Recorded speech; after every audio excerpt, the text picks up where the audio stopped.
অভিবাসন বিরোধী অভিযানের জেরে যুক্তরাষ্ট্রের ক্যালিফোর্নিয়া অঙ্গরাজ্যের লস অ্যাঞ্জেলেসে রোববারের বিক্ষোভ রূপ নিয়েছে ভয়াবহ। বিক্ষোভকারীদের ছত্রভঙ্গ করতে কাঁদানে গ্যাস ও রাবার বুলেট নিক্ষেপ করে আইনশৃঙ্খলা বাহিনীর সদস্যরা। এতে পুরো শহর পরিণত হয় রণক্ষেত্রে। জীবনের সব আয়োজন এখানে একসাথে।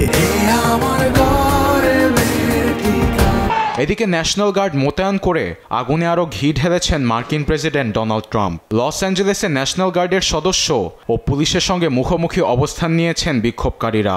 নিরাপত্তা বাহিনীর বিপরীতে অবস্থান নিয়ে বিভিন্ন সাইনবোর্ডও তুলে ধরেছেন। কোথাও কোথাও বিক্ষোভকারীদের লক্ষ্য করে পুলিশকে গুলি ছুড়তেও দেখা গেছে। আটক করা হয়েছে অনেককে। আবার শহরের বিভিন্ন স্থানে আইনশৃঙ্খলা বাহিনীর গাড়িতে আগুন ধরিয়ে দেয় বিক্ষোভকারীরা। ভাঙচুর করে পুলিশের একাধিক গাড়ি। এমন ভয়াবহ পরিস্থিতিতে বন্ধ করা হয় পথঘাট। আইনশৃঙ্খলা বাহিনীর এমন তৎপরতায় ঐক্যবদ্ধ থাকার আহ্বান জানান বিক্ষোভকারীরা। আমাদের বিষয়টি শান্তিপূর্ণভাবে সমাধান না করে জোরপূর্বক দমিয়ে রাখার চেষ্টা চলছে। অভিবাসীদের ভয় দেখানোর জন্য পথে পথে নিরাপত্তা বাহিনী মোতায়েন করা হয়েছে, যা আমরা মানব না। আমরা ঐক্যবদ্ধভাবে সবকিছু মোকাবেলা করব।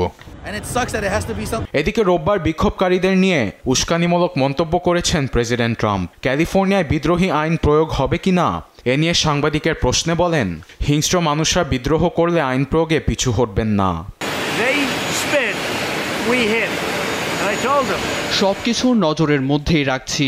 এসব হিংস্র বিক্ষোভকারীরা থুতু মারলে তাদের উপর আরও জোরে আঘাত করতে একটুও দ্বিধাবোধ করব না। আইনের বিরুদ্ধে গেলে শাস্তি অবশ্যই পেতে হবে। আমাদের দেশকে কোনোভাবেই ভেঙে যেতে দেব না। ট্রাম্পের এমন মন্তব্যে পরিস্থিতি আরও ভয়াবহ হওয়ার আশঙ্কা করছেন অনেকেই। এদিকে লস অ্যাঞ্জেলেসের মেয়র ক্যারেন ব্যাস বলেছেন, প্রশাসনের উস্কানিতে সৃষ্ট বিশৃঙ্খলার কারণে শহরেই অস্থিরতা দেখা দিয়েছে। ট্রাম্পের এমন পদক্ষেপকে ক্ষমতার অপব্যবহার আখ্যা দিয়েছে বিরোধী দল ডেমোক্র্যাট পার্টি। আরবেদ Afsar, news desk, Desh TV.